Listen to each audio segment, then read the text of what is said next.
নমস্কার, কেমন আছেন গো বন্ধুরা? আশা করছি ভালো আছেন, সুস্থ আছেন। আমিও ভালো আছি। আপনাদের সুস্থতা কামনা করে শ্রাবণীর এমএস ব্লগে আপনাদের অনেক অনেক স্বাগত। বাবির এই কসমস গাছটা আবার নতুন করে ফুল এসছে।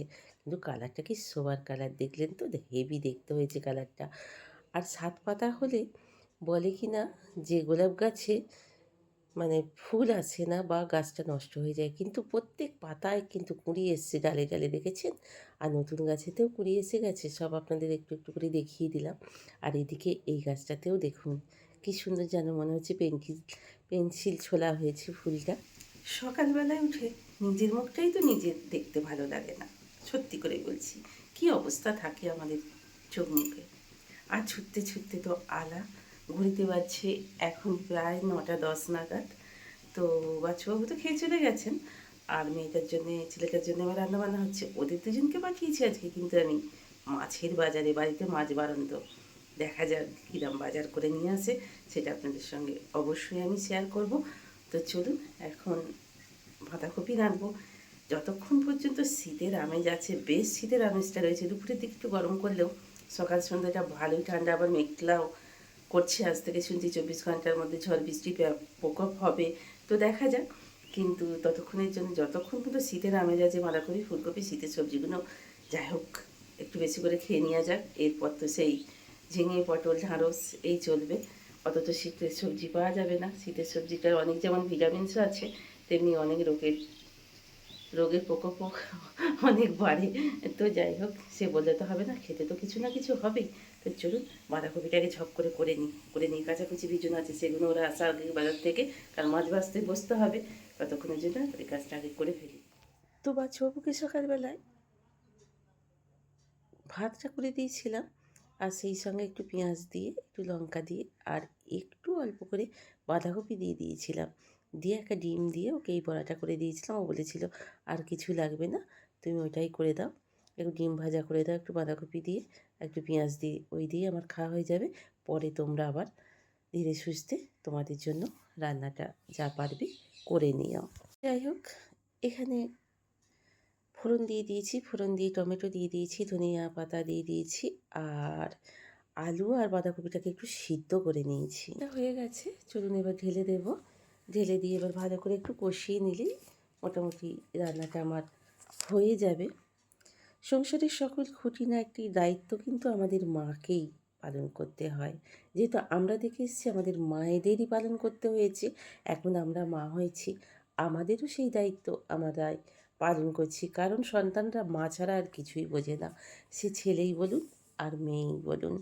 মায়ের কাছেই যত সব আবদার, মায়ের কাছেই সব কিছু সন্তানরা বেশি করে। যেহেতু বাবা জীবিকা অর্জনের জন্য বেশিরভাগ টাইমটাই বাইরে থাকেন, কারণ মায়ের সঙ্গে সন্তানদের অ্যাটাচমেন্টটা সব থেকে বেশি হয়। কারণ মাই তো সন্তানদের জন্মগ্রহণ করান এই পৃথিবীতে, নিয়ে আসেন 10 মাস 10 দিন গর্ভে ধারণ করে। সন্তানদের সুখ, সন্তানদের ভালো লাগা, সন্তানদের ভালোবাসা, সন্তানরা কী বলতে চাইছে, সন্তানরা চোখের আড়ালে কোথাও ব্যথা পাচ্ছে কি না, মাই কিন্তু আগে জানতে পারে। মায়ের বুকেই আগে ব্যথা হয়।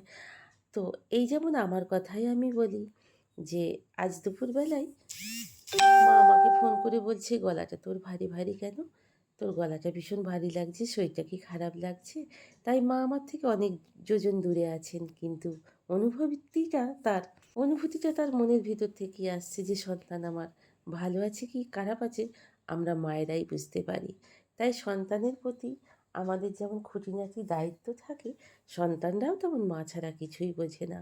সন্তানের জন্য মায়েদের সদা সর্বদা যেমন একটা চিন্তা হয়, বেশিরভাগই চিন্তা হয়। তো সন্তানদেরও মায়ের প্রতি অ্যাটাচমেন্টটা অনেকটাই বেশি থাকে, কী বলুন বন্ধুরা, তাই না?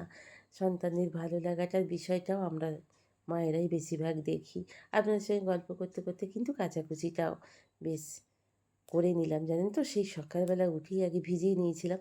২-৩ ঘন্টা ভিজলে কী হয় বলুন তো বন্ধুরা, কাচাটা একটু ভালো হয়। ওরা যখন বাজার থেকে আসেনি, আবার তরকারিটাও বাঁধাকপিটা ওদিকে হয়ে গেছে, তখন ভাবলাম তাহলে বিছানাপত্রগুলো গুছিয়ে নিই। ঝাঁটপালাটা সকাল সকালই দিয়ে নিয়েছিলাম, বাচ্চাবাবুকে খেতে দিয়ে ও বেরোনোর আগে ঝাঁটপালাটা প্রতিদিনই দেওয়ার চেষ্টা করে নিই। কারণ মানুষ বাড়ি থেকে বেরোনোর আগে মা ঠাকুমারা বলতেন ঝাঁটপালাটা আগে দিয়ে দিতে হয়, মোছামুছি ঝাঁটপালা মানুষ বেরোনোর পর আর করতে নেই।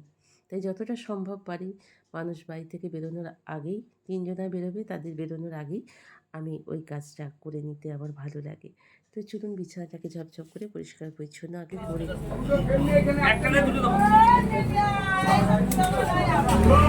সজনে ফুলটা দেখো বাড়িতে আছে। কোনটা নেবো? ওইটা দেখো ওইটা কোনটা? এইটা দাও, এটা ওটা লাল হলুদ পুরো শস হয়ে আছে। আচ্ছা যেটা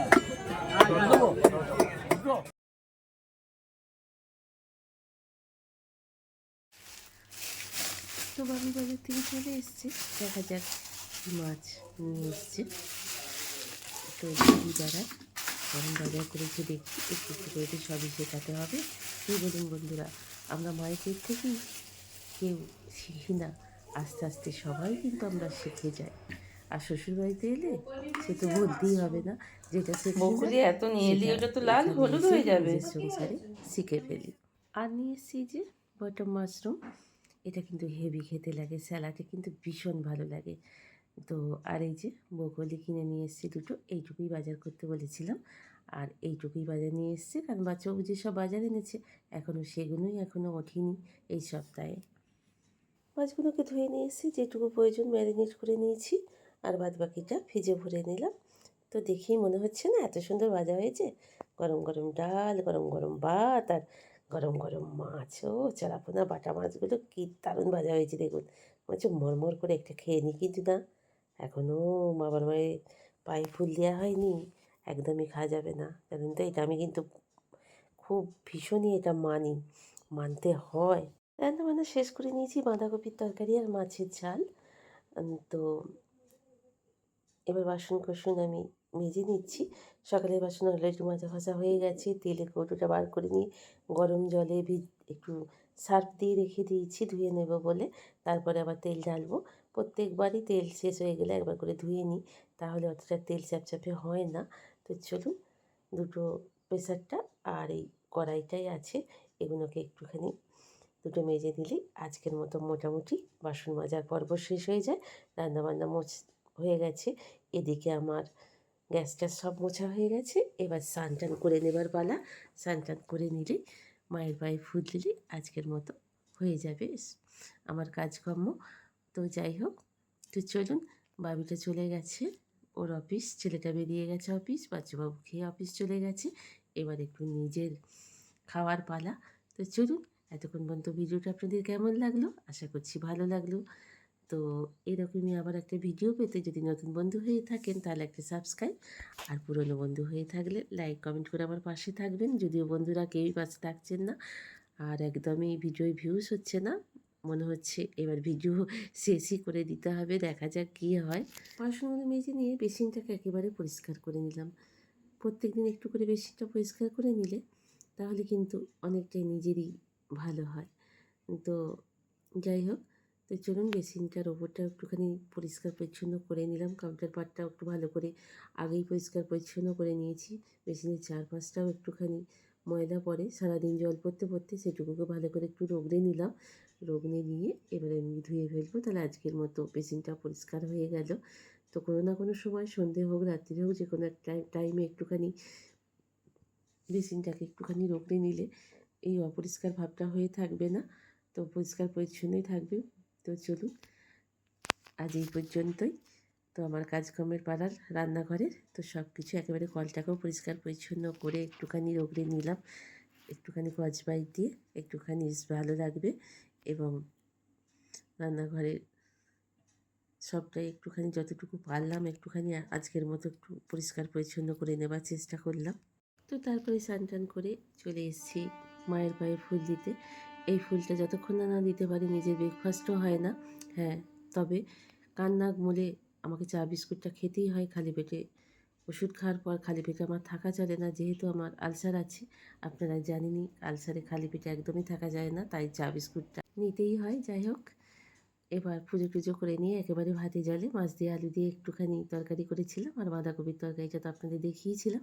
তো চলুন ভাত খেতে খেতে আজকের মতো এই পর্যন্তই। যদি ভালো লেগে থাকে, ওই যে আবারও বললাম, একটা লাইক কমেন্ট, ইচ্ছা হলে সাবস্ক্রাইব করে পাশে থাকবেন।